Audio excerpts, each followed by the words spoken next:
Halo pemirsa UGTV dimanapun Anda berada. Senang sekali saya, Hartrisari, yang akan menemani Anda dalam program Team Teaching Joint Module Development Initiative.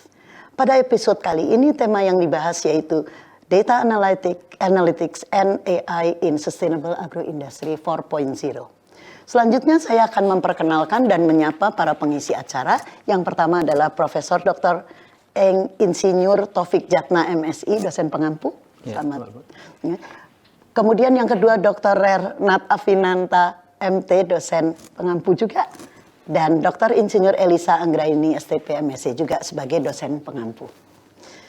Baik, untuk sesi pertama ini, maka saya akan mempersilahkan Profesor Dr. Insinyur Taufik Jatna MSI untuk memaparkan materinya. Kami persilahkan Pak Taufik. Baik, terima kasih Bu Sari. Bapak Ibu persawan sekalian, pada kesempatan ini kami akan melanjutkan pembicaraan kita tentang transformasi digital yang sebelumnya kita sudah bahas dari beberapa aspek yang diterapkan pada agroindustri 4.0. Pada kesempatan ini kami ingin melanjutkan bagaimana aplikasi-aplikasi dalam data analytics dan tentu saja bagaimana artificial intelligence itu nanti akan kita integrasikan dalam agroindustri 4.0. Pada kesempatan ini kami akan menyampaikan apa dan bagaimana sebetulnya blockchain ya sebagai salah satu pilar ya dalam aplikasi data analytics dan artificial intelligence ini dalam kaitannya bagaimana arsitekturnya apa dan bagaimana framework yang ada selama ini serta aplikasi-aplikasi apa saja yang akan meningkatkan efisiensi dan transparansi dalam transaksi supply chain di dalam agroindustri 4.0. Ini adalah learning objective ya atau tujuan pembelajaran yang akan kita bahas dalam kesempatan pertama ini. Jadi yang pertama kita akan coba memberi pemahaman bagaimana sebetulnya konsep dasar dalam teknologi blockchain itu. Sehingga nanti harapan kami bahwa Bapak Ibu sebagai pembelajar yang ikut dalam bagian bahasan teknologi blockchain ini bisa memahami ya inti dari prinsip-prinsip dasar yang ada pada blockchain ya, terutama yang terkait dengan bagaimana desentralisasi proses yang terjadi, bagaimana istilah yang kita sebut immutability ya, yang memungkinkan bahwa semua transaksi data itu bersifat tidak bisa dirubah dan tentu saja yang paling penting di dalam rantai pasok adanya transparansi yang akan dimanfaatkan oleh semua stakeholder. Dan yang kedua nanti kita akan mengeksplor lebih lanjut arsitektur dan framework blockchain ya, terutama bagaimana dia diimplementasikan dalam agroindustri. Harapan kami Bapak Ibu akan melihat bagaimana data analytics dan beberapa teknik AI nanti kita bisa gabungkan ya, baik itu untuk tipe arsitektur yang public, private ataupun konsorsium. Dan terakhir tentu saja sebagai bagian yang paling penting ya dalam bahasan kita, kami ingin menunjukkan bagaimana aplikasi blockchain ini di dalam supply chain agroindustri dan tren-tren ke depan ya, yang bakalan ya kita gunakan. Bapak Ibu sekalian, yang pertama itu kami ingin memperkenalkan bagaimana teknologi blockchain itu apa dan mengapa dia menjadi sangat penting. Secara umum di dalam slide yang barangkali Bapak Ibu juga bisa lihat ya pada layar kita, yang kita maksud sebagai blockchain sederhananya seperti buku besar yang semua pihak yang terlibat di dalam transaksi datanya itu akan bisa mempunyai akses yang sifatnya immutable. Immutable di sini artinya dia sekali dia ditulis maka sifatnya permanen. Tidak ada satu pihak pun nanti yang bisa merubah dari data yang sudah tersimpan dalam buku besar yang namanya blockchain ini.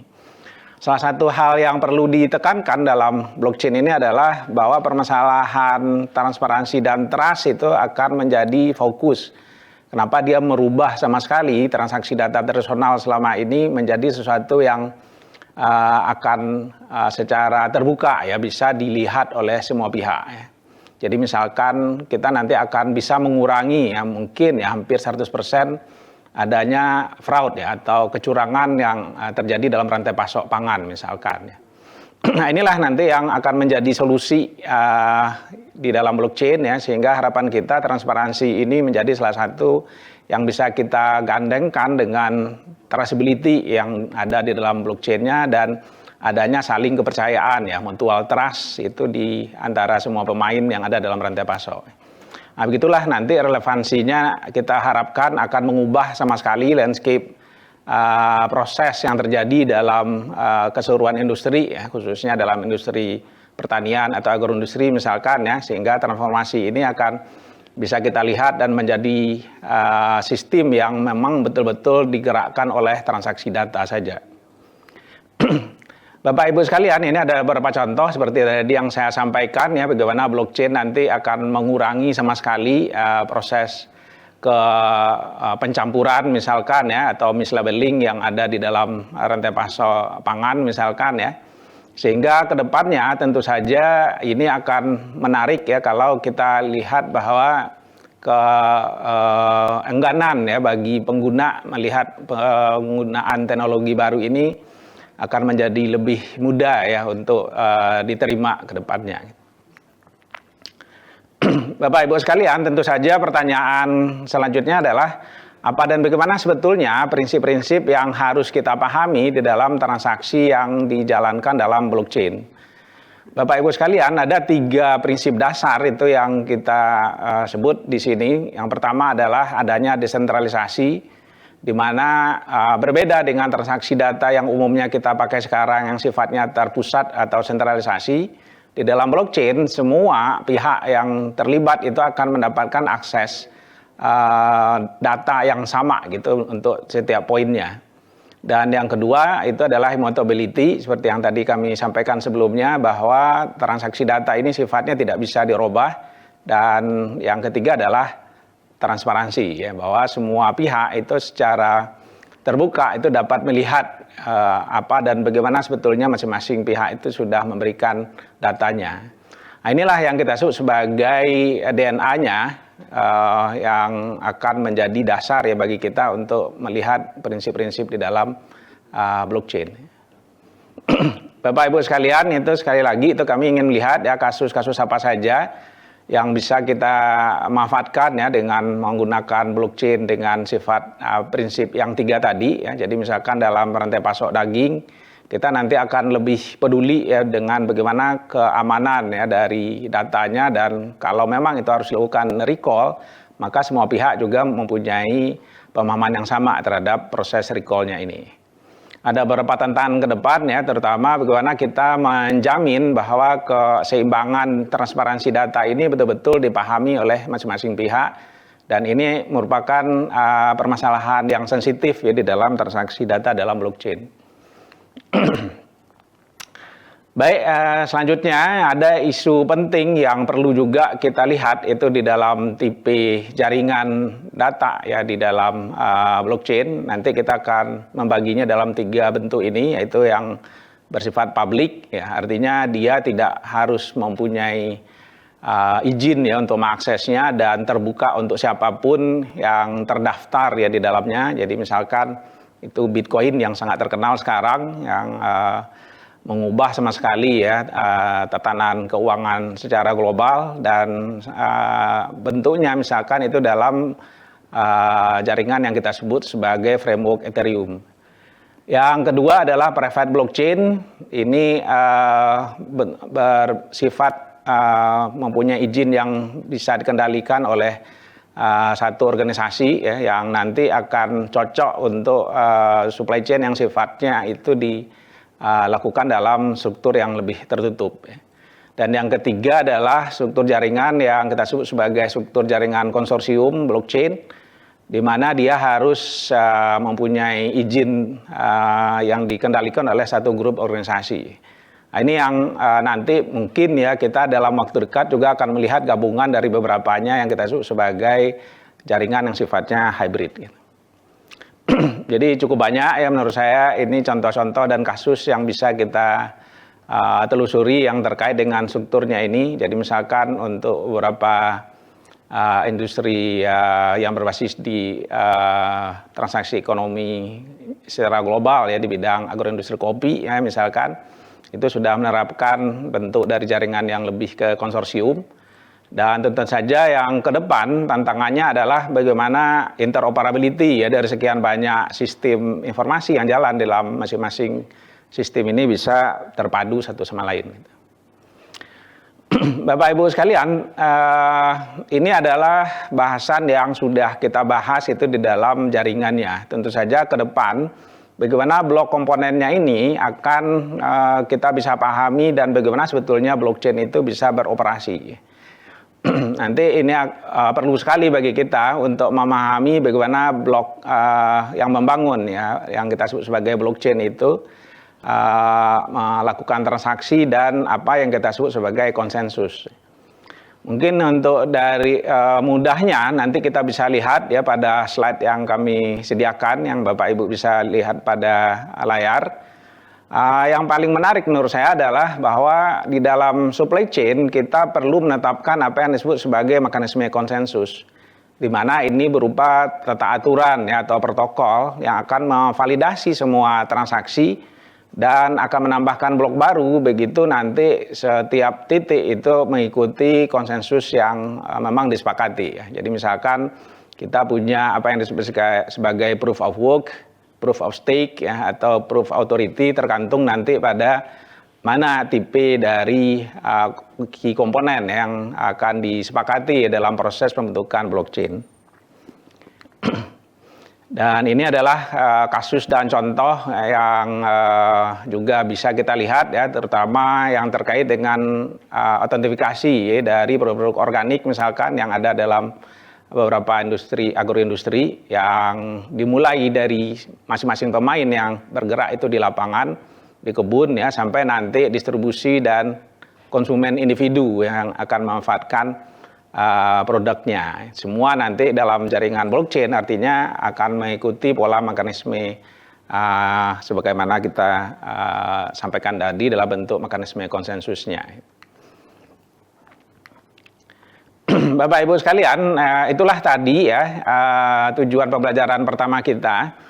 Sehingga ke depan kita ingin melihat lebih lanjut kira-kira apa saja arsitektur dan framework yang sudah dan sedang berjalan saat ini, dan apa arsitektur yang cocok gitu berdasarkan pada solusi agroindustri yang diperlukan. Ini adalah salah satu cara yang lebih ringkas ya menurut kami untuk Bapak Ibu bisa lihat ya apa saja pertimbangan kita kalau kita ingin memilih kerangka arsitektur ya. Jadi misalkan seberapa jauh kriteria-kriteria organisasi nanti itu kita pertimbangkan. Apakah nanti dia memang harus berbentuk sebagai permissionless ya yang tidak memerlukan izin ya. Artinya banyak pihak nanti yang secara terbuka bisa ikut di dalam struktur aksesnya. Juga nanti pertimbangan kriteria aplikasinya ya. Jadi apa-apa saja nanti yang akan kita pertimbangkan pada waktu dia dijalankan dalam bentuk aplikasi, baik itu dalam satu organisasi sendiri ataupun gabungan dari organisasi yang berbeda-beda sehingga menjadi konsorsium. Dan tentu saja yang ketiga adalah kriteria kinerja yang nanti akan kita ukur berdasarkan pada tipe ya kerangka arsitektur yang kita mau pakai ya. Sehingga ke depan ini perlu perbaikan ya dari sekian banyak peraturan-peraturan ya, terutama yang terkait dengan peraturan pembiayaan dan aliran uang ya. Jadi misalkan kita di Indonesia itu masih dalam proses ya mengadopsi lebih lanjut ya bagaimana misalkan otoriter moneter ya dalam hal ini Bank Indonesia mengizinkan ya transaksi yang sifatnya itu terenkripsi di dalam jaringan blockchain. Ini yang menurut saya nanti perlu kita lihat ya beberapa kasus yang menarik ya, misalkan bagaimana traceability system itu di dalam ekspor daging sapi beku misalkan ya, itu sangat diperlukan bentuk dari salah satu arsitektur yang memenuhi ya, kriteria yang ditetapkan oleh Departemen Pertanian atau barangkali Badan POM dan institusi yang lain ya, di mana masing-masing badan itu nanti akan menjadi poin yang akan menggunakan blockchain di samping pelaku bisnis yang lain sampai ke konsumen. Bapak Ibu sekalian, ini ada beberapa pilihan kita bagaimana kerangka kerja dan platform yang sudah ada sekarang. Seperti yang tadi kami sampaikan, kalau itu sifatnya lebih terbuka, kita bisa pilih yang Ethereum misalkan ya, dan ini tidak memerlukan ya proses masuk ke dalam jaringan. Atau kita memilih Hyperledger Fabric ya, ini salah satu dari bentuk yang juga bisa memungkinkan beberapa industri terpisah nanti, tapi dia tentu saja perlu beberapa keterbatasan, terutama ya dari sisi seberapa besar sih akses throughput ya dalam transaksinya. Dan ada beberapa yang lain ya, barangkali yang lebih kecil lagi ya, misalkan ada Corda, Ripple ataupun Quorum. Ini adalah kriteria-kriteria nanti yang mungkin ya menjadi pertimbangan kita pada waktu kita memilih apa dan bagaimana ya, dan tipe pembayaran cryptocurrency yang mana yang cocok itu di dalam transaksinya. Dengan demikian nanti kita bisa menetapkan beberapa kunci dasar yang kita pakai dalam pemilihan platform ini. Misalkan ya, apakah dia mempunyai kemampuan untuk mempunyai izin ya, atau permissioningnya. Lalu seberapa jauh nanti fungsionalitas smart contract-nya kita bahas, bagaimana skalabilitas dan kinerja dari jaringannya. Dan tentu saja nanti seberapa siap ya kematangan dari komunitas dan support serta industri yang akan menggunakannya. Ini ada beberapa kasus dan contoh yang bisa kita lihat ya, karena ini terkait dalam pemilihan yang terkait dengan agroindustri ya. Misalkan bagaimana kita menerapkan salah satu dari tipe blockchain tadi itu di dalam kasus untuk men-tracking trading carbon credit. Ya, misalkan yang sekarang lagi hangat sekali ya dibicarakan ya dalam perdagangan karbon ya. Nah, begitulah nanti ya kita bisa lihat ya tantangan ini masih sangat terbuka untuk kita bahas, baik itu di level akademik ya tentu saja dengan kerjasama di industri. Bapak Ibu sekalian, salah satu yang menjadi penciri yang tadi kami sudah sampaikan juga adalah bahwa proses yang terjadi pada blockchain itu nanti akan dikendalikan oleh satu mekanisme yang kita sebut sebagai smart contract. Di mana dengan smart contract kita akan bisa melakukan otomasi dan perbaikan efisiensi proses tanpa nanti melibatkan ya, pelaku yang akan mengintervensi proses-proses pengambilan keputusan. Ini adalah contoh ya bagaimana nanti smart contract itu bisa kita tanamkan dalam keseluruhan proses di salah satu arsitektur ya, yang bersifat terbuka. Misalkan Ethereum ya, di mana nanti sekian banyak pelaku yang ada di dalam salah satu contohnya itu di agroindustri, mulai dari kebun sampai nanti dia disebar ya ke pengguna kita di lapangan, dan ini memerlukan mekanisme distribusi database yang sifatnya itu beda ya dengan yang ada sekarang, itu yang mempunyai kemampuan database terdistribusi. Dalam hal ini kita menggunakan IPFS ya, jadi Interplanetary File System. Inilah nanti yang akan memungkinkan pendistribusian keseluruhan blok ya, yang dilakukan oleh masing-masing pemain, sehingga nanti dia bisa menjamin ya adanya self-executing contract ya, tanpa melibatkan satupun ya dari pihak, berdasarkan pada proses bisnis ya, yang sudah disepakati di dalam keseluruhan blockchain yang mau kita jalankan. Ini adalah beberapa contoh dan tantangan ya yang perlu nanti kita perhatikan ya. Jadi misalkan kita masih punya permasalahan inefisiensi dan delay payment ya, terutama karena kurangnya support ya, yang diberikan oleh bank sentral ya. Dalam hal ini kalau di Indonesia, Bank Indonesia misalkan ya. Dan pembayaran otomatis ini barangkali ya untuk beberapa tipe uang digital itu sudah ada, tetapi belum ya untuk yang bersifat terenkripsi. Bapak Ibu sekalian, ini pada bagian ini kami ingin menjelaskan bagaimana integrasi sistem agroindustri yang terkait dengan API dan pertukaran data, terutama dengan bagaimana kita menghubungkan ya blok-blok ya, yang ada di dalam blockchain dengan sistem agroindustri yang lain. Jadi kami melihat bahwa ini akan memerlukan ya beberapa inovasi baru. Misalkan ya bagaimana kita mengintegrasikan dengan transaksi data yang ada di greenhouse atau yang ada di lapang dengan adanya subsistem ya yang berbasis pada IoT atau cyber physical system lainnya. Dan saat ini sudah sangat memungkinkan ya. Jadi banyak kasus ya di mana industri-industri agro itu juga sudah menerapkan ya penggunaan IoT yang terpadu itu dengan blockchain. Sehingga secara ringkas nanti kita bisa berharap ya bahwa ke depannya aplikasi blockchain itu di dalam jaringan supply chain di agroindustri betul-betul nanti akan bisa menjamin ya adanya perbaikan efisiensi dan transparansi, dan tentu saja ke depan itu kita bisa menanggulangi sekian banyak pelanggaran ya, serta ke depan juga akan sesuai dengan SDGs ya, dalam hal ini peningkatan keberlanjutan.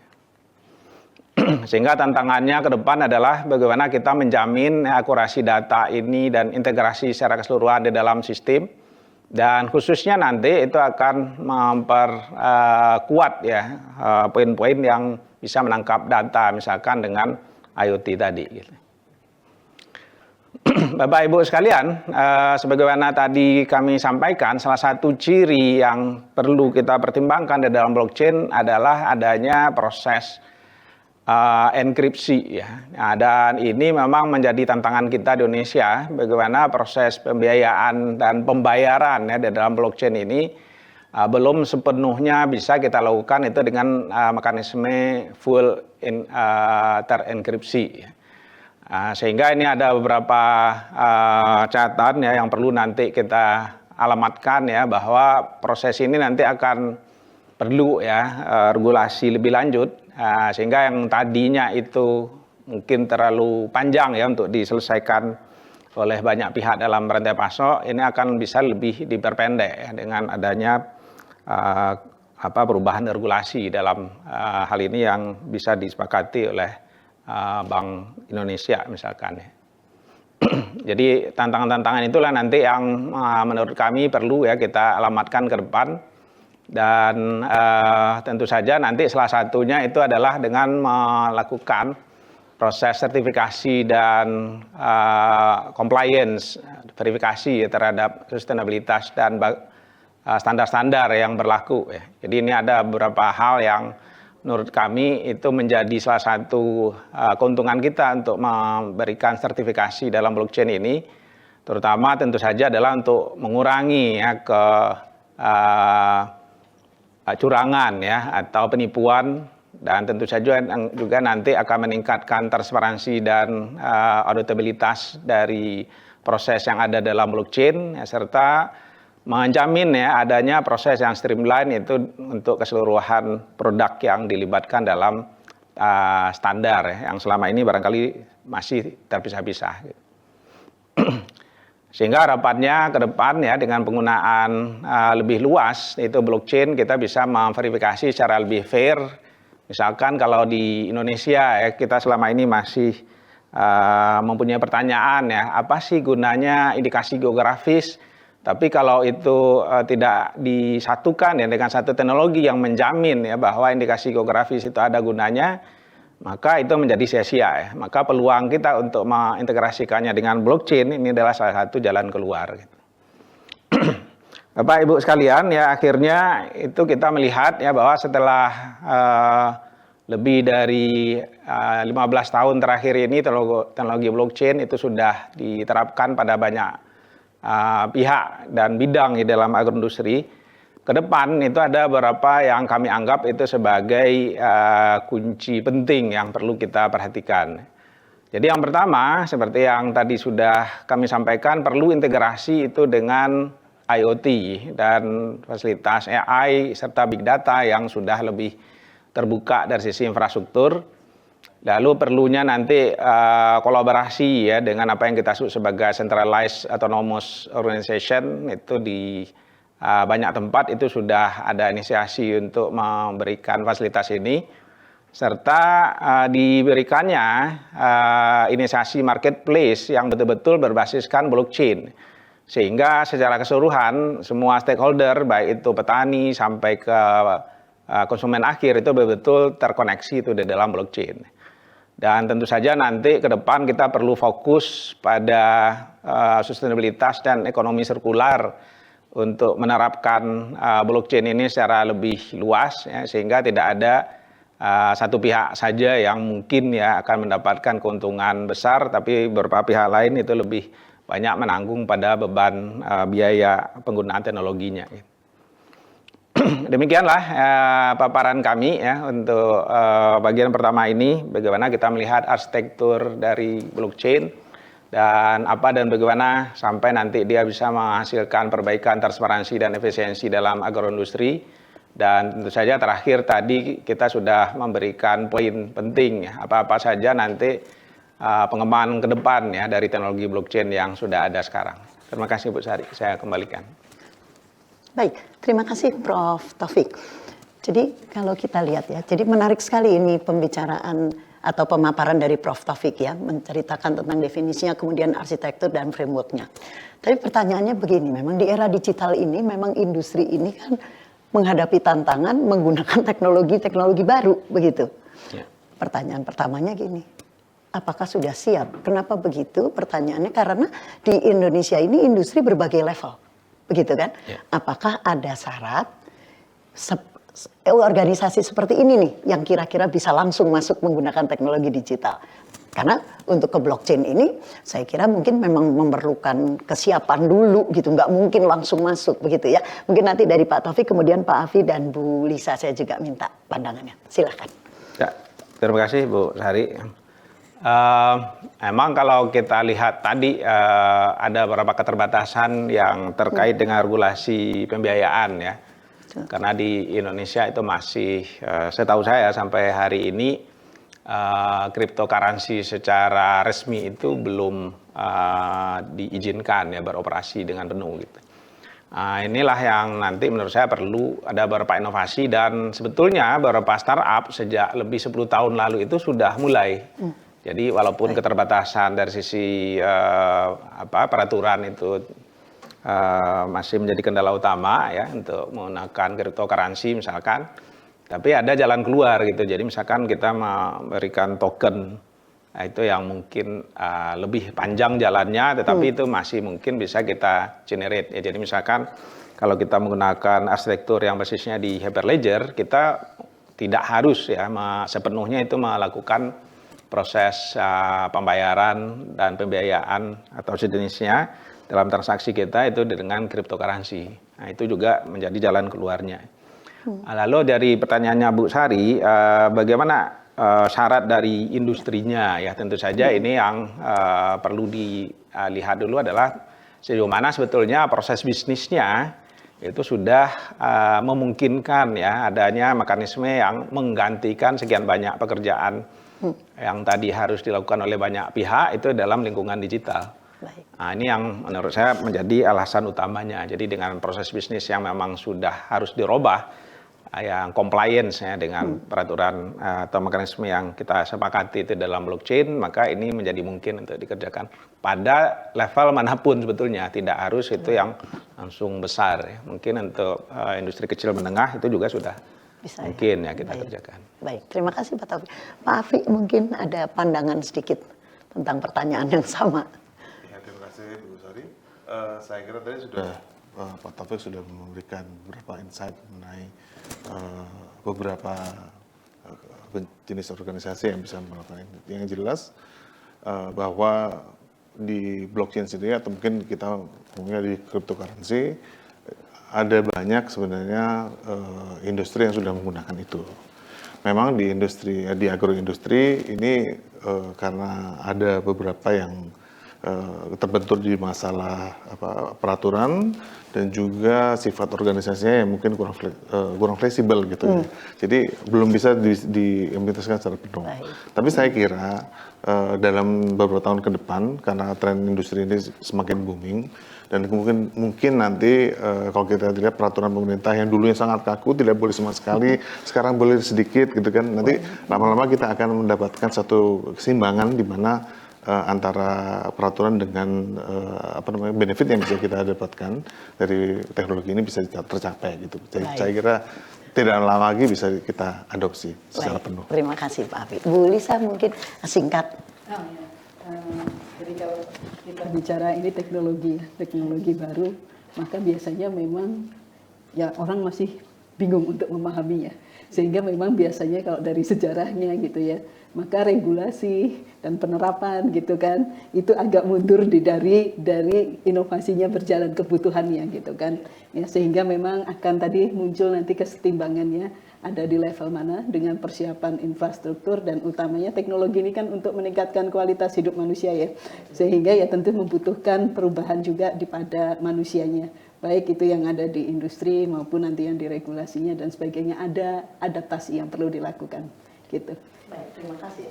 Wah, menarik sekali ya untuk kami kira ini juga bisa karena tadi bicara regulasi ya memang Kementerian Perindustrian nih yang mesti betul-betul pengukurannya jelas nih ya, mana yang siap mana yang nggak siap kan begitu ya.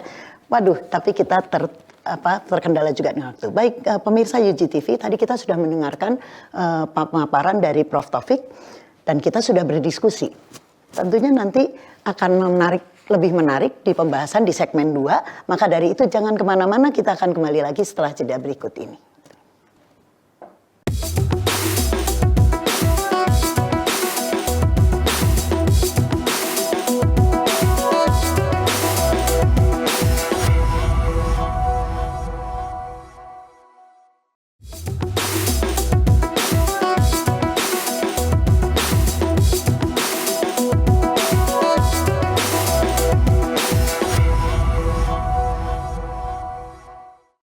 Halo pemirsa UGTV dan adik-adik mahasiswa dimanapun Anda berada.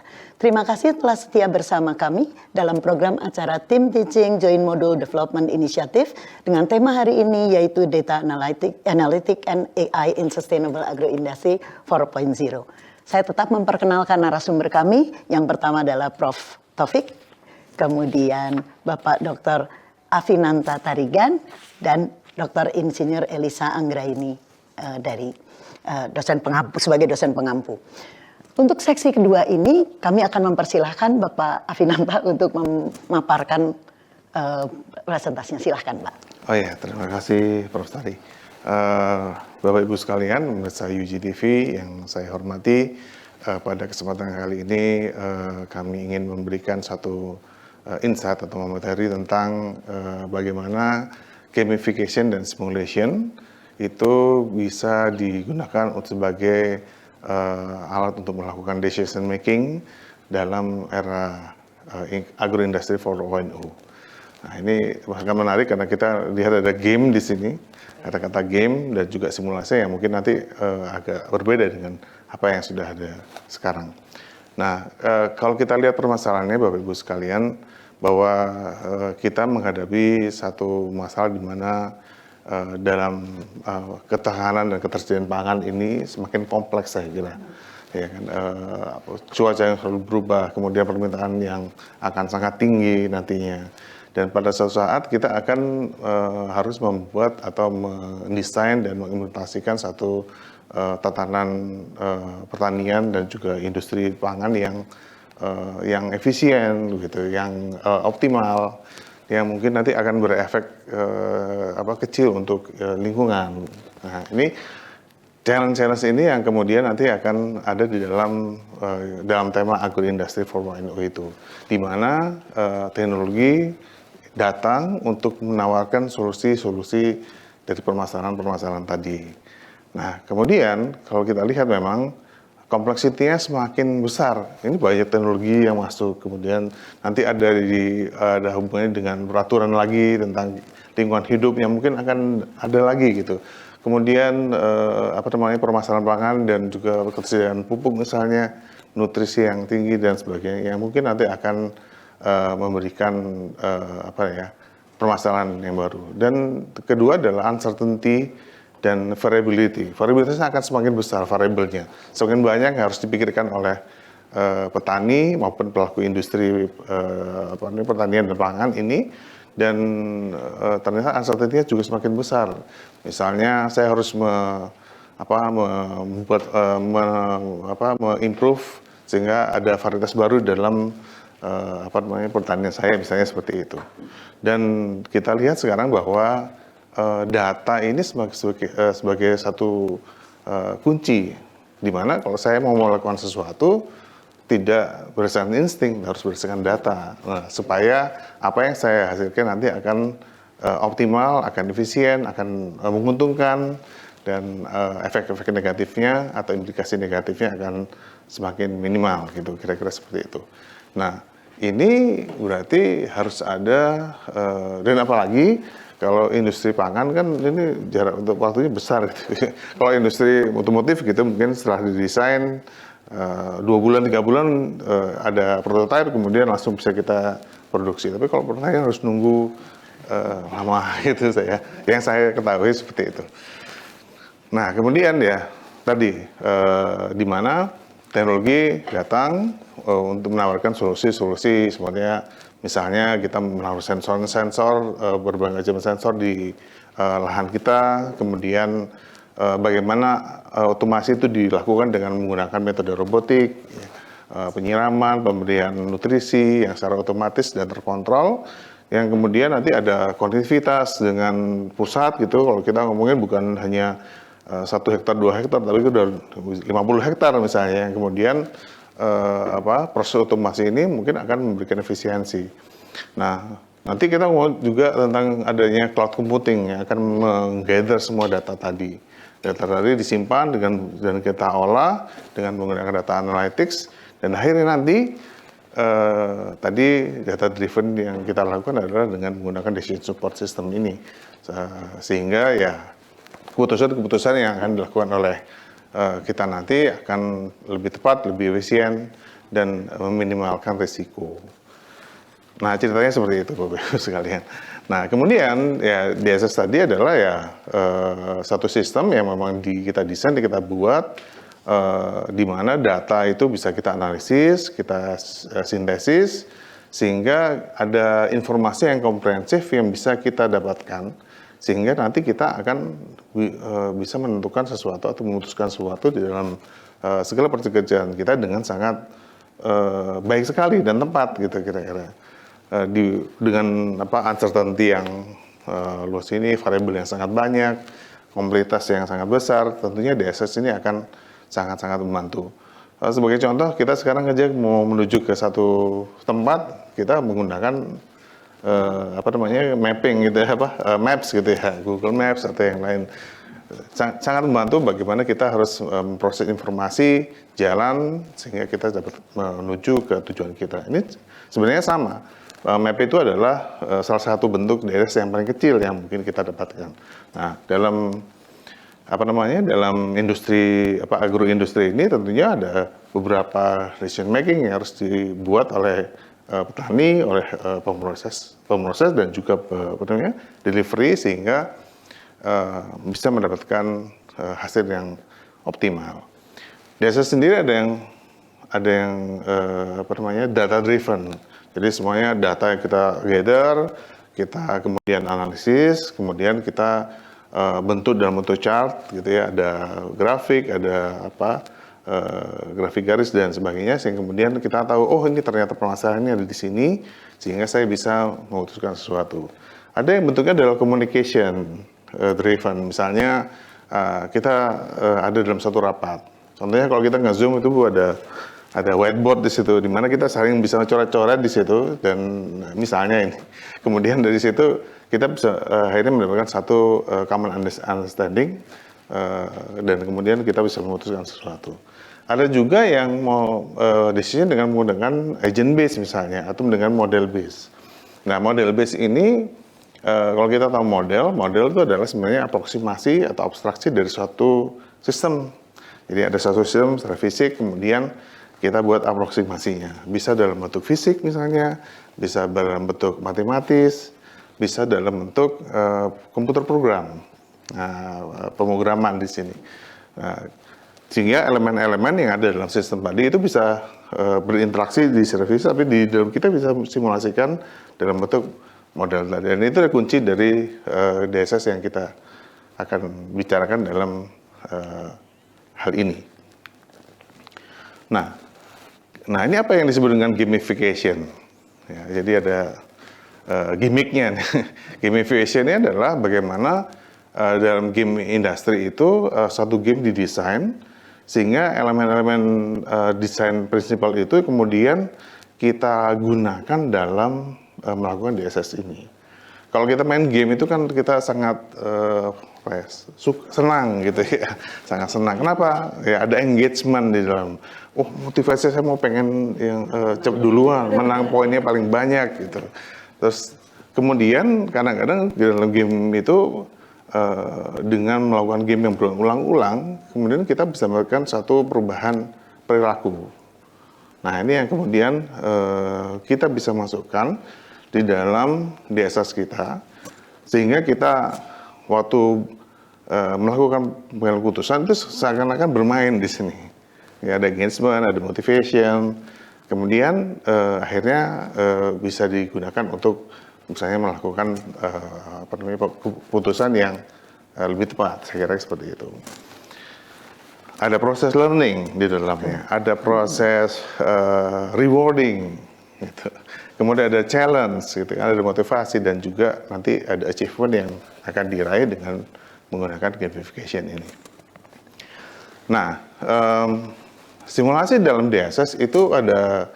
Kita mulai dari modelnya dulu. Tadi kita sudah lihat bahwa model itu adalah abstraksi atau aproksimasi dari suatu sistem yang sedang berjalan. Saya punya pabrik misalnya, berarti di dalamnya ada bahan berjalan, ada conveyor, ada tungku misalnya, ada peralatan yang lainnya, yang kemudian nanti akan saya buat modelnya dalam bentuk misalnya model matematis atau model dinamika sistem, sehingga apa yang terjadi dalam pabrik saya itu saya bisa simulasikan dalam satu model tadi. Jadi modelnya adalah intinya dari simulasi.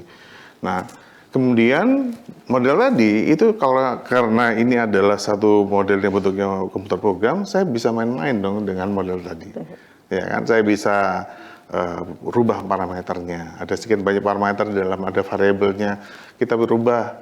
Coba data-data yang ada dalam pabrik saya masukkan ke dalam model tadi, kemudian saya coba rubah, ya kan, sehingga atau kita bisa mengimprove modelnya berdasarkan apa yang saya sudah simulasikan, ya kan, jadi mengimitasi sistem yang sedang berjalan di dalam suatu simulasi dalam yang intinya adalah model.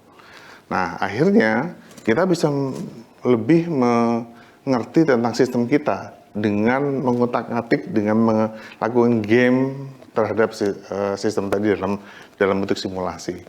Kita bisa mengutak-utik gitu ya, tanpa saya harus takut ini salah. Nanti kalau saya rubah, kalau tunggu saya rubah misalnya 2 derajat gitu misalnya, ternyata meledak kalau di dalam pabriknya. Nah, kalau di sini ya saya rubah aja. Oh, ternyata kenaikan dari suhunya itu signifikan sehingga bisa meledak.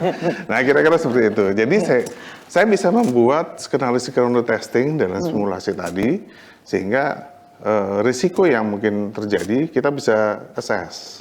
Saya bisa tahu risikonya seperti ini kalau saya rubah terlalu besar. Sensitivitas antara satu variabel dengan parameter dengan variabel yang ada di dalam terlalu tinggi misalnya. Sehingga saya bisa buat buffer gitu misalnya atau yang lainnya, sehingga risiko-risiko itu kemudian saya bisa dapatkan, saya bisa melakukan optimasi terhadap sistem kita sebelum saya melakukan keputusan merubah sesuatu yang ada dalam sistem tadi, dalam pabrik tadi, dan juga tentunya dalam dalam pertanian, dalam supply chain dan sebagainya. Dan itulah yang kemudian kita gunakan itu. Ada yang menggunakan sistem dynamics, ya kan? Jadi ada elemen-elemen, kemudian kita ada keterhubungan antara satu elemen-elemen yang lain dalam pabrik tadi. Kalau saya rubah, pasti ada perubahan lagi di sistem tadi yang kemudian teragregasi di dalam sistem tadi. Itulah kemudian yang disebut dengan system dynamics. Ada yang kita gunakan agent. Jadi kalau kita simulasikan misalnya supply chain, misalnya ada agent yang menjual, ada yang sebagai pengantar, dan juga yang pengkonsumsi gitu kan. Agent ini kemudian nanti kita simulasikan saling berinteraksi dengan behaviornya masing-masing. Kemudian dari interaksi tadi, kita kan bisa lihat ternyata misalnya banyak agent di logistik ini yang kemudian kekurangan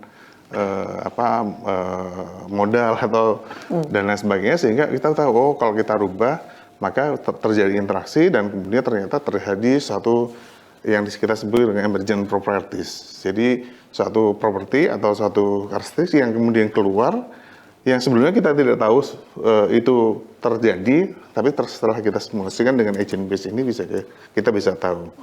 Nah, kira-kira seperti itu. Nah, kemudian apa yang bisa kita lakukan dengan simulasi ini? Banyak sekali saya kira. Misalnya untuk prediksi corp ya. Jadi simulasi ini kita bisa mendapatkan kita forecast gitu ya.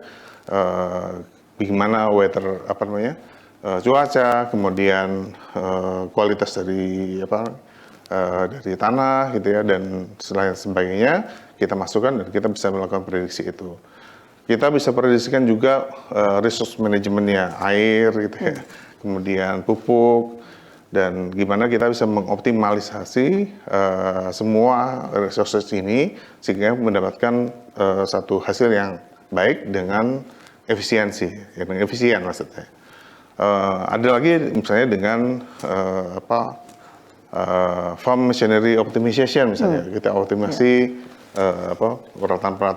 peralatan kita supaya lebih efisien, lebih banyak bahan bakar gitu kan, sehingga dapatkan hasil yang dan minimal, risiko yang minimal. Nah, ini beberapa contoh, banyak sekali sebenarnya Bapak Ibu sekalian, beberapa software yang bisa kita gunakan untuk melakukan simulasi. Ada yang misalnya ini Anylogic, ini ada beberapa software, kemudian nanti kita punya dengan menggunakan Yule dan lain sebagainya. Jadi ini contohnya yang sebelah kiri itu bagaimana ada environmental farm modeling di dalamnya. Contoh saja di mana di dalamnya kita punya peternakan sapi, kemudian kita punya kolam ikan gitu untuk pembibitan, dan juga kita punya lahan untuk jagung ya, dan yang kita tumbuhkan sehingga kita bisa membuat pakan untuk sapinya tadi. Dari jagung kita dapatkan pakan buat sapi, kemudian dari sehingga yang di dalam itu bisa sustainable, kira-kira seperti itu. Nah, apa yang kita butuhkan berarti adalah kita butuhkan air misalnya, kita butuhkan pakan yang eksternal, ya, sehingga sistem ini bisa kita simulasikan. Kira-kira keuntungan saya dapatkan berapa, kemudian cost-nya berapa, kayak gitu ya, dengan merubah parameter yang ada dalam simulasi tadi. Nah, dari parameter-parameter tersebut, setelah kita bermain-main dan dengan game ini, kemudian oh ternyata yang saya harus tanam misalnya, yang harus saya bibitkan misalnya ada 50 sapi dengan 2 hektar jagung misalnya, dan kolam sekian meter persegi yang isinya berapa ikan. Dan itu yang kemudian disimulasikan di sini.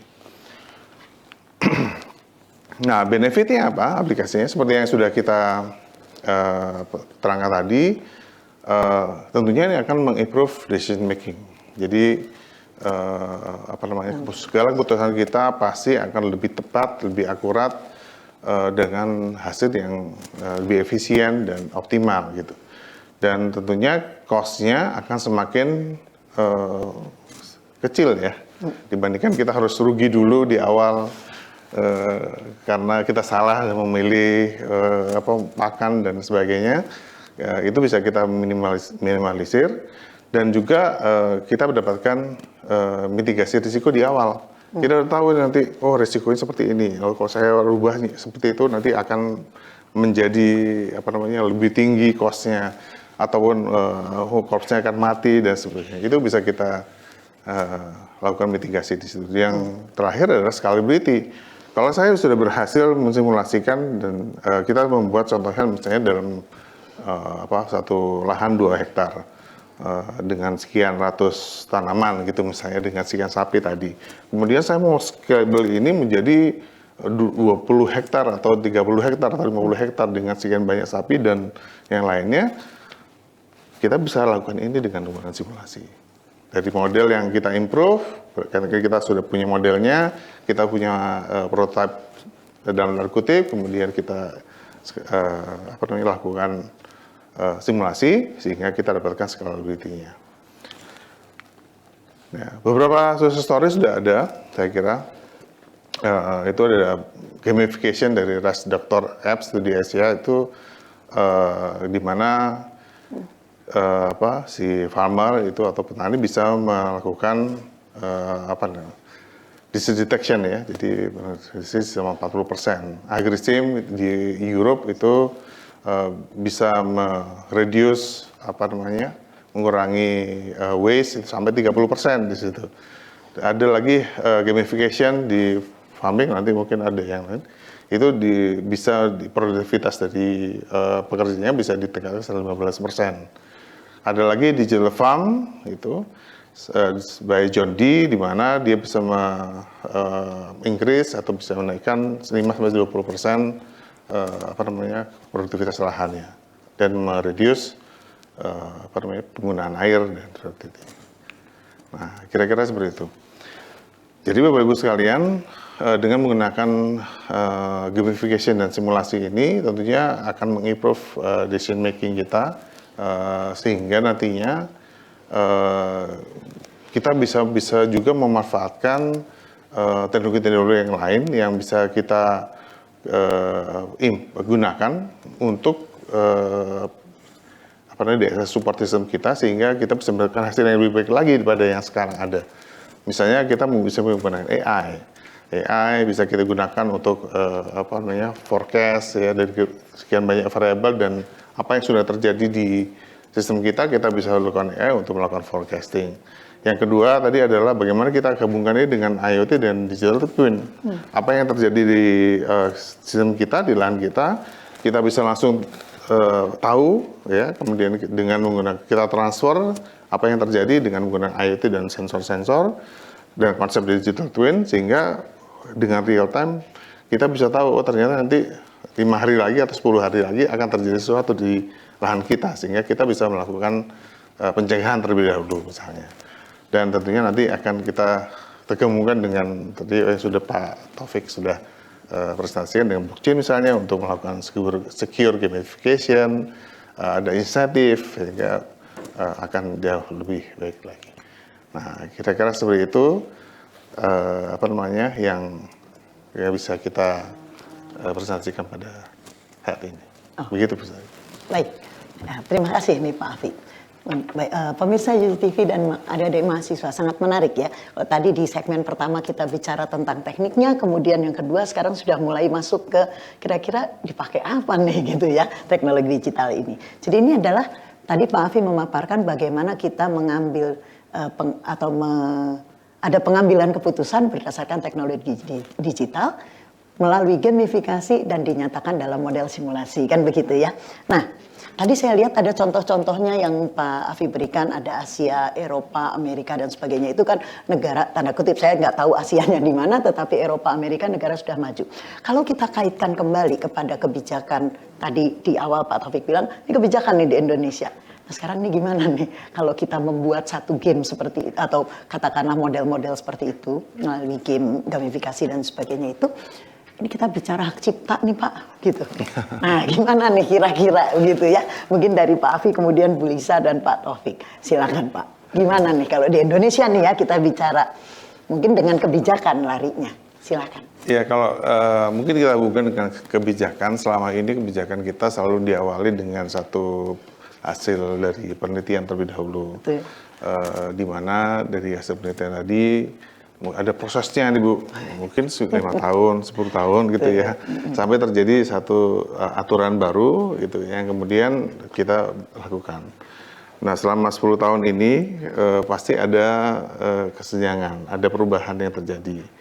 Nah kalau saya kaitkan dengan simulasi tadi, sebenarnya kalau apa yang ada dalam di kita, kemudian kita bisa lakukan simulasi, kita mendapatkan model yang akurat, yang lebih yang baik, kemudian kita simulasikan, maka mungkin tidak hanya pada saat itu bahan-bahan untuk mendapatkan aturan atau peraturan yang baru itu dilakukan, tapi kita bisa prediksikan 10 tahun atau 15 tahun ke depan, sehingga nanti begitu peraturan itu selesai dibuat atau mulai dilaksanakan, itu sudah bisa kita prediksikan 15 tahun atau 20 tahun ke depan, sehingga masih berlaku. Jadi, sehingga tidak berkejar-kejaran nih. Karena selalu kita Bu Isa gitu ya Bu ya. Kita sekarang sudah sampai di sini, ternyata aturannya baru 10 tahun ke belakang gitu. Kira-kira seperti itu Bu. Baik, terima kasih. Bu Lisa mungkin ada pandangan.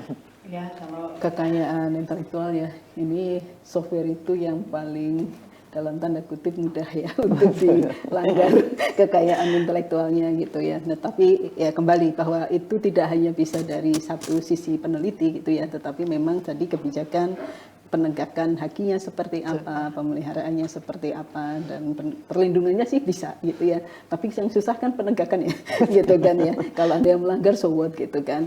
Ya, tetapi paling tidak bagi kita saat ini dengan adanya ini tadi kan melakukan peningkatan ya kualitas pada pengambilan keputusan, pemunculan insights baru yang penting untuk misalnya pengembangan agroindustri dan yang lainnya ya, sehingga selama belum berubah ya Pak ya, maka ya kita bermain di situ. Dan satu lagi, ada yang dilakukan misalnya bahwa perlindungannya dilakukan secara teknologi, ada hidden, hal-hal yang hidden yang tidak bisa ditiru oleh orang lain. Nah itu kepintaran atau kecanggihan dari si para pemilik invensi-invensi ini gitu. Baik, terima kasih. Pak Taufik mungkin nih. Ya. Terima kasih Bu Sari dan Pak Afi.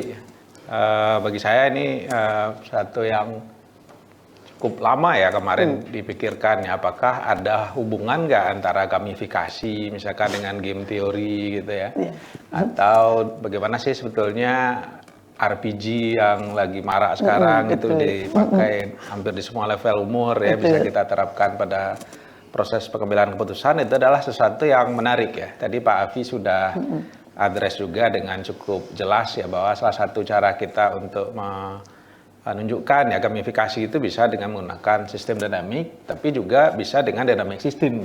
Dan itu bagi saya menarik ya. Karena artinya itu kita bisa berada pada beberapa level abstraksi yang beda-beda, dan itu sebetulnya adalah realitas yang akan kita tangkap dalam proses pengambilan keputusan dimanapun, terutama tentu saja adalah dalam agroindustri ya. Jadi ke depan ya tentu saja ini menjadi menarik ya kalau nanti bisa kita integrasikan dengan pekerjaan mahasiswa kita juga dan bisa kita terapkan di pemerintahan. Siap Pak. Ya itu. Ya baik, ini makin menarik nih, tapi kita harus menutup segmen 2 ini. Jadi baik pemirsa UGTV dimanapun Anda berada, tadi kita sudah membahas tentang peran teknologi digital untuk pengambilan keputusan. Nanti akan menjadi lebih seru dan menarik tentunya diskusi ini pada segmen berikutnya. Maka dari itu jangan kemana-mana, kami akan kembali setelah jeda berikut ini.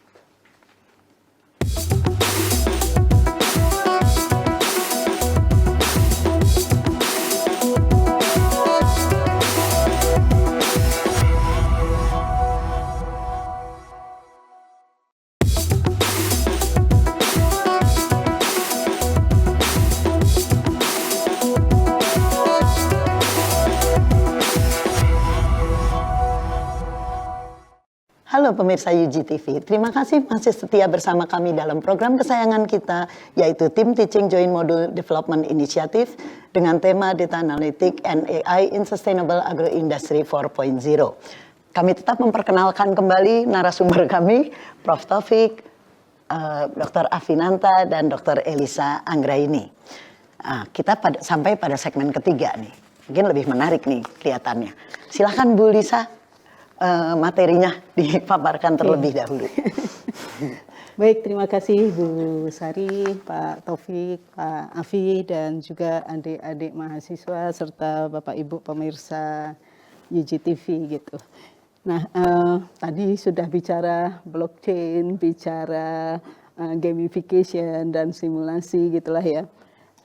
Dengan perkembangan teknologi informasi dan komunikasi ya, semua itu berbuah data yang banyak gitu kan, yang banyak. Dan tadi seperti yang disampaikan Pak Afi, Pak Taufik gitu kan, dari situ mestinya menjadi sebuah pengambilan keputusan yang baik. Keputusan baik di level operasional, taktis gitu, kemudian di level menengah, dan tentu yang paling penting strategis karena kita bicara visi ke depan kita menjadi apa. Nah, sehingga di dalam sesi yang ketiga ini kita naik dikit ya Bu ya, kita ngomongin terus so what gitu, kita mau apakan gitu, dan bagaimana itu akan meningkatkan daya saing agroindustri berkelanjutan. Jadi tadi ngomong data itu banyak banget gitu kan. Nah, kalau kita bicara sumber daya saing, kita pengen tadi menjadi agroindustri atau industri yang berdaya saing.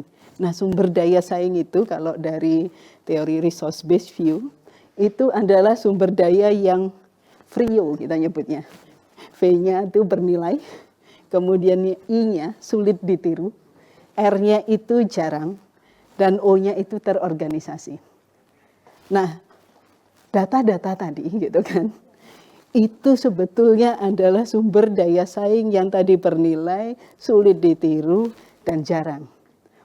Dengan teknologi dan pengorganisasian, itu akan menjadi sumber daya saing bagi organisasi. Karena tadi data menjadi pengetahuan. Pengetahuan diolah, maka menjadi muncul sumber daya yang banyak berbasis pengetahuan. Itu sulit ditiru, karena melekat pada diri si orang. Jadi sama-sama main game ya Pak ya. Yang dipelajari beda ya Pak ya. Yang satu belajar ini, yang satu belajar itu, yang satu belajar yang lain. Itu melekat pada diri orang itu. Nah, sekarang tantangannya gitu kan. Tantangannya datanya banyak banget sekarang itu. Cepat banget ada di mana-mana, ada di dalam organisasi kita, ada di luar organisasi kita. Kalau lihat dari ini dari McKinsey ya, gambaran aja tuh.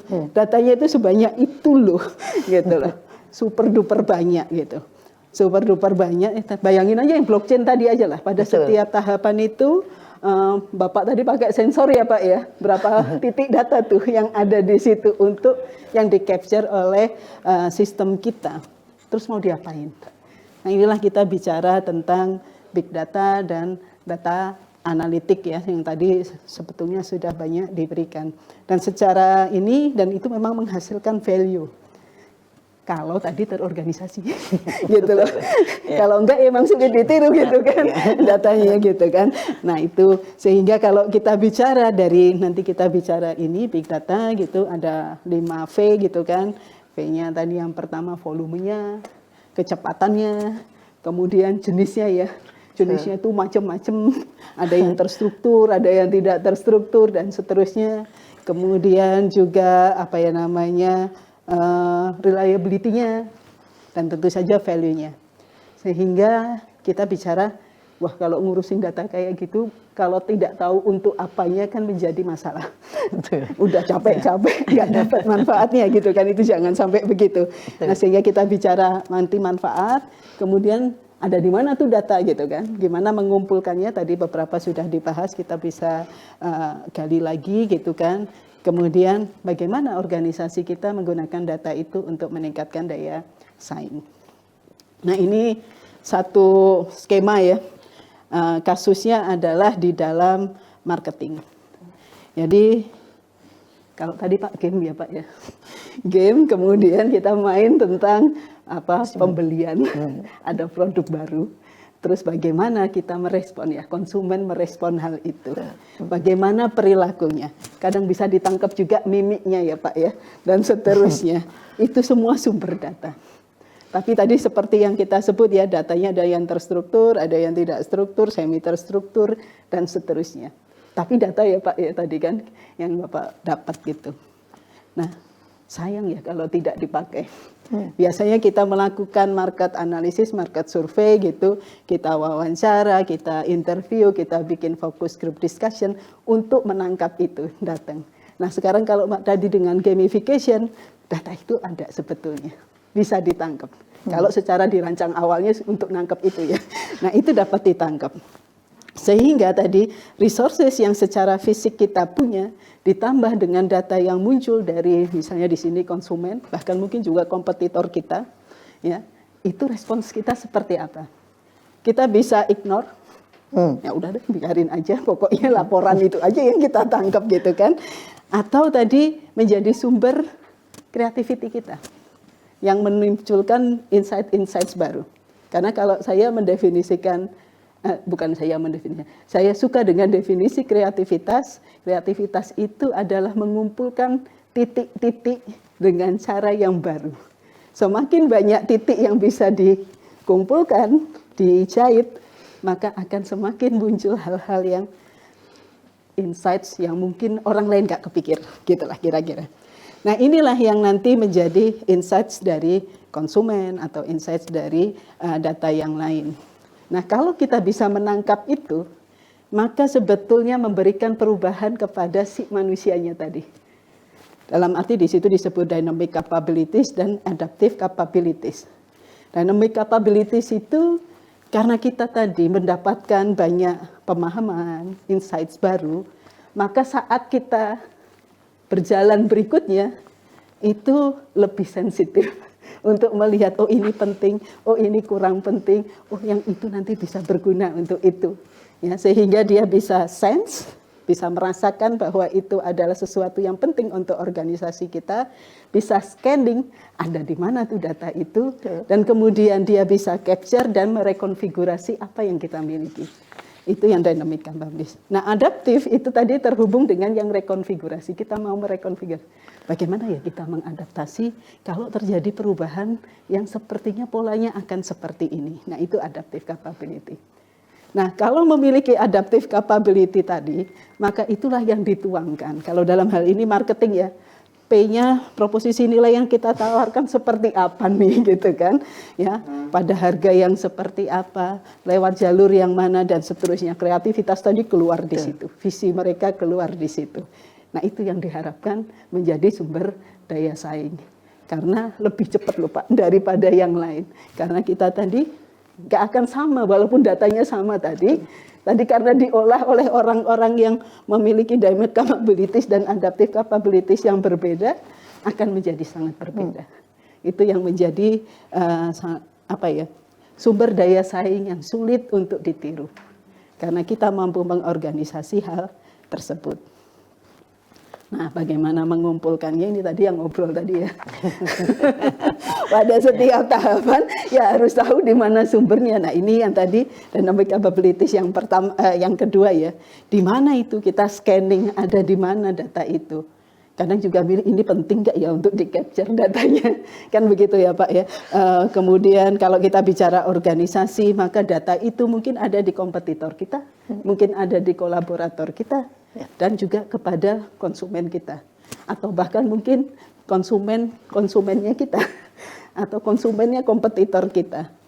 Nah, tadi kita bicara kekayaan intelektual tadi ya Pak, gimana capture-nya ya, itu data punya siapa. Nah, TIK ini mendemokratisasi data itu. Karena tadi ada transparansi segala macam ya, seperti yang di blockchain, maka sebenarnya kita punya akses terhadap itu. Cuman mungkin sebelumnya bersepakat ya, boleh dipakai untuk apa gitu kan ya. Tapi mungkin kalau di dalam yang insights itu it's okay gitu ya. Nah, itu moga-moga regulasi semakin jelas ya nanti Pak Taufik ya. Nah, bagaimana kita bisa menggunakan insights dari data yang sudah ada loh ini sebetulnya. Cuma mau diapain?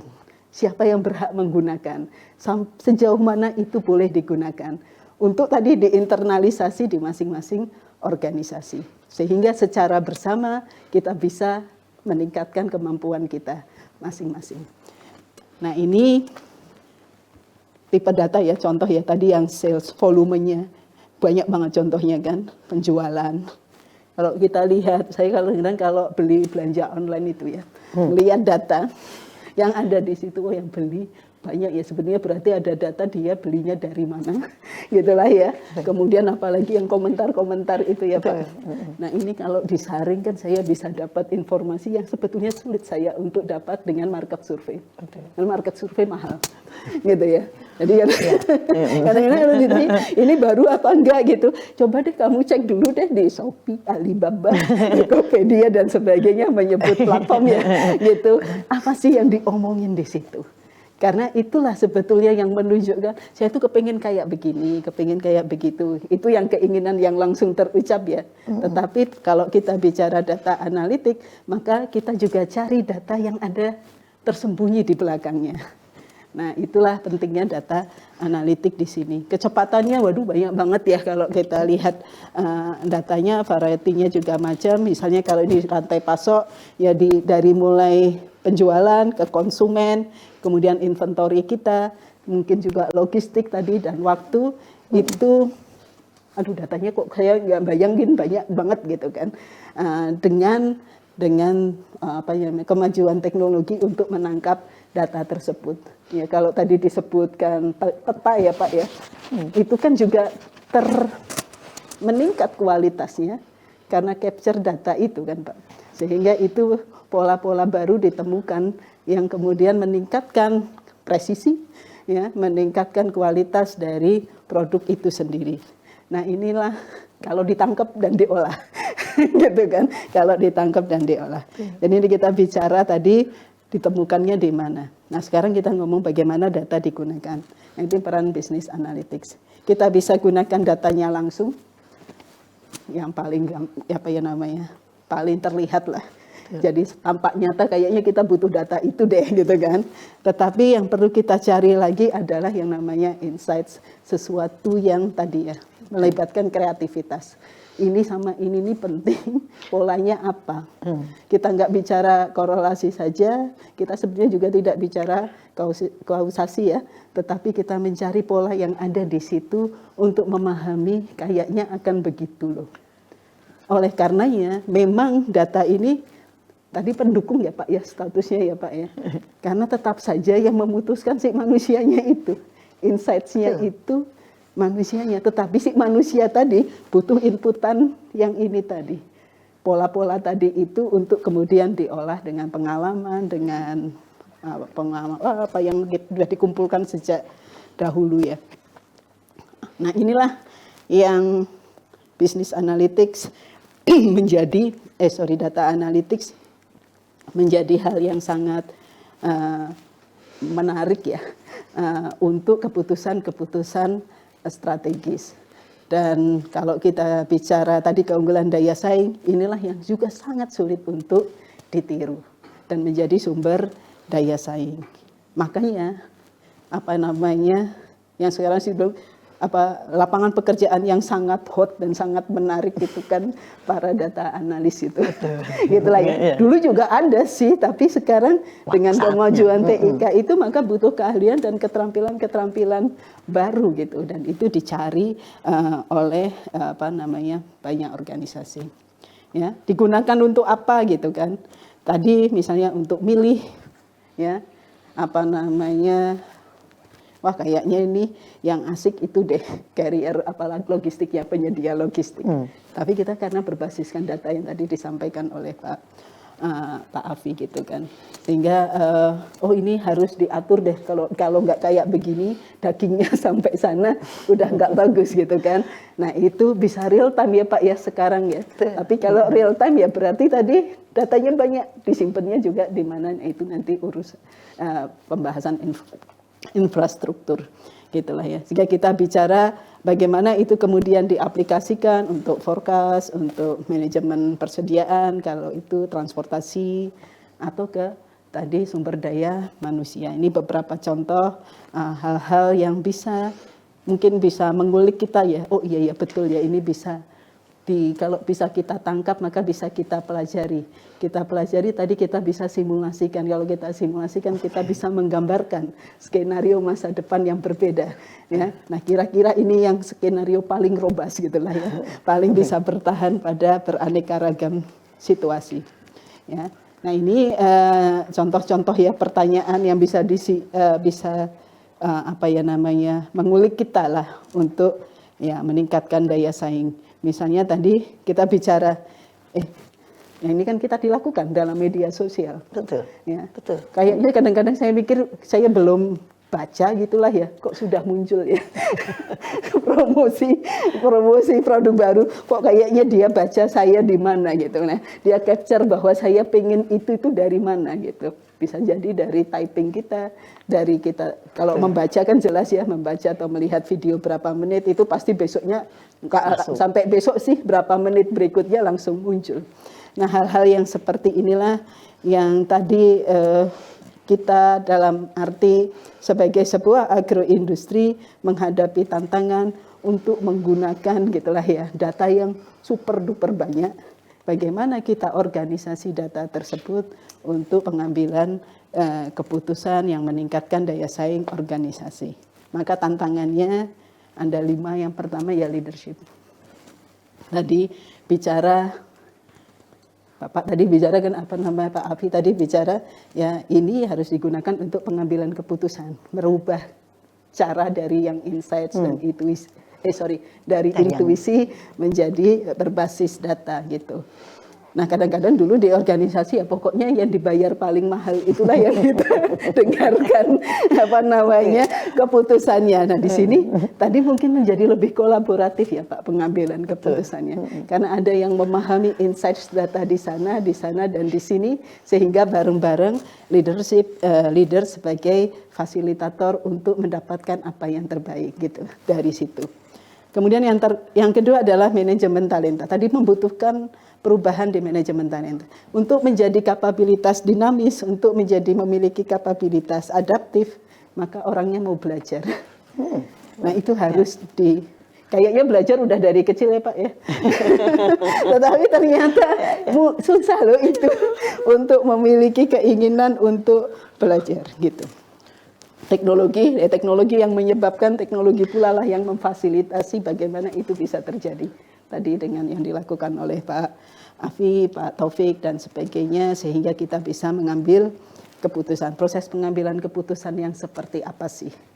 Gitu ya. Tata kelola yang seperti apa untuk pengambilan keputusan tadi sehingga nanti ini menjadi budaya di dalam organisasi. Dan itu enggak simpel. Seringkali ya data terpisah-pisah ya Pak ya di dalam organisasi atau departemen masing-masing dalam silo-silonya gitu. Nah ini bagaimana menghubungkan itu tadi. Nah saya di sini Bu Sari gitulah ya untuk apa ya tadi trigger ya diskusi bagaimana gitulah ya tadi apa yang kita lakukan dengan teknologi AI dan perkembangan TIK yang lain. Dalam kondisi yang seperti ini, daya saing agroindustri kita itu bisa berbasis pada pengetahuan, karena pada basis yang itulah sulit untuk ditiru. Bu Sari sama saya beda ya, Pak Afif dengan saya beda, dan sebagainya. Sehingga nggak ada yang something itu yang sulit ditiru. Belum lagi kalau dalam satu kelompok, B sulit lagi ditiru gitu, dan kemudian dalam sebuah organisasi. Begitu, terima kasih Bu, saya kembalikan waktunya. Baik, terima kasih Bu Lisa. Wah, tambah menarik ini ya. Bu Lisa tadi menyatakan datanya banyak, nggak tahu di mana. Jadi yang dibutuhkan apa? Kreativitas dari manusianya untuk mencari data itu. Nah ini saya jadi tergelitik ini. Sesi 1, Pak Taufik tadi menerangkan bahwa teknologinya sudah ada, begitu ya. Pak Afi menyatakan juga, oh ini teknologi digital ini bisa kita pakai untuk pengambilan keputusan yang kompleks menggunakan model simulasi. Bu Lisa memfokuskan harus kreatif orangnya. Nah, jadi ada satu pertanyaan untuk semua nih sekarang ya. Pertanyaannya begini. Saya mau coba pertanyaan ini mencoba menggabungkan sesi 1, 2, dan 3. Teknologi ada, digunakan untuk pengambilan keputusan, tapi manusianya harus kreatif. Fokus kita adalah agroindustri 4.0. Apa harapan Ibu Bapak gitu ya untuk dalam menggabungkan 3 sesi kita ini untuk masa depan agroindustri Indonesia? Mulainya dari mana nih gitu ya? Silahkan kita mulai dari Bu Lisa dulu. Nanti kita kembali ke sini. Silahkan Bu. Baik, kalau saya malah kembali kepada esensi judul yang ada di sini ya, transformasi digital. Transformasi digital itu kita tidak bicara hanya teknologinya, tetapi ada manusianya tadi yang harus dibangun. Gitu. Kapabilitasnya itu harus dia bisa bertumbuh. Untuk bertumbuh maka dia butuh stimulus. Gitu. Nah, stimulusnya dari mana? Gitu. Ada di mana stimulus itu? Nah, teknologi membantu untuk bisa menstimulus tersebut. Gitu. Nah, kalau dimulai dari mana? Ya itu saja dulu. Karena kita senang kok main game tadi. Gitu kan. Kita main sosial media hampir berapa jam di situ gitulah ya. Nah, cuman bagaimana mindsetnya ya tadi bahwa dia tetap mau learning, meningkatkan kapabilitas, dan bahwa apa yang dia pelajari di situ akan memberikan kontribusi pada organisasi, itu harus dari diri tadi. Dan memang nasihatnya sudah ada kan, belajar ya Pak ya, dari liang lahat sampai, salah kebalik, dari buaya sampai liang lahat, kan gitu. Nah itu berarti kita suruh belajar terus gitu. Nah kemudian, tapi memang butuh leader Bu di situ, karena untuk mengorganisasi tadi. Itu sih, dan harapannya itu. Ayo kita jadi orang-orang pembelajar. Jadi tetap optimis juga ya? Oh selalu saya optimis. Baik, terima kasih Bu Lisa. Jadi cocok nih kita ya, artinya dengan teknologi, menggabungkan transformasi digital dengan teknologi digital yang ada untuk pembangunan agroindustri 4.0 kita ini. Pak Afi, mangga. Kalau saya melihat dari fenomena yang terjadi selama ini, Bu, perkembangan teknologi AI itu kan sekarang sudah lagi booming juga di kita. Tapi yang kalau lihat di transformasi digital itu, digitalnya ada, transformasi enggak.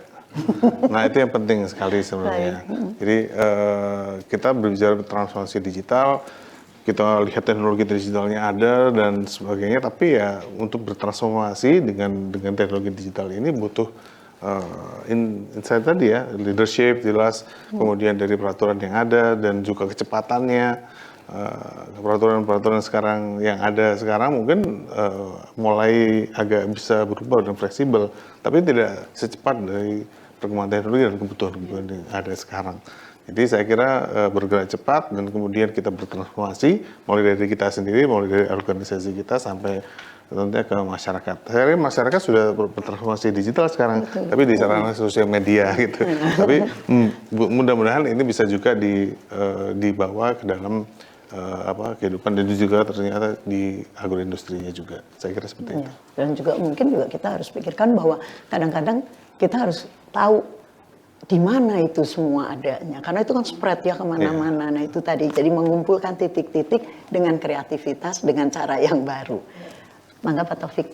Ya, saya ingin agregasi ya pendapat dari Bu Elisa dan Pak Afi tadi. Jadi kita kembali pada ide dari transformasi digital itu, di mana ada 4 pilar utama, ya, di mana kita harus punya perubahan ya, atau transformasi dari sisi bisnis prosesnya, ada perubahan dan transformasi dari sisi infrastrukturnya, serta yang ketiga adalah transformasi dan perubahan dari sisi operasi, dan terakhir tentu saja dari sisi IT dan fasilitas hardware-nya.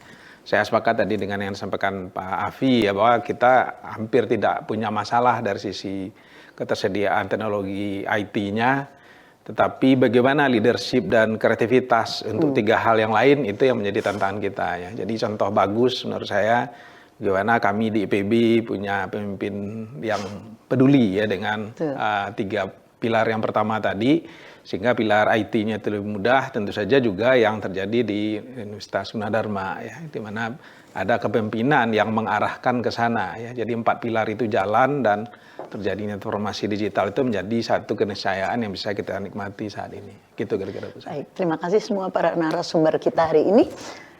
Baik pemirsa UGTV, tak terasa kami sudah menemani Anda selama 1,5 jam. Mohon maaf apabila ada kekurangan atau kesalahan pada sesi kali ini. Semoga materi seru dan menarik yang telah ditampilkan pada hari ini dapat bermanfaat untuk pemirsa. Saya mewakili seluruh narasumber hari ini dan kerabat kerja yang bertugas, pamit undur diri. Sampai berjumpa kembali di program kesayangan kita, yaitu Tim Teaching Joint Module Development Inisiatif berikutnya. Terima kasih.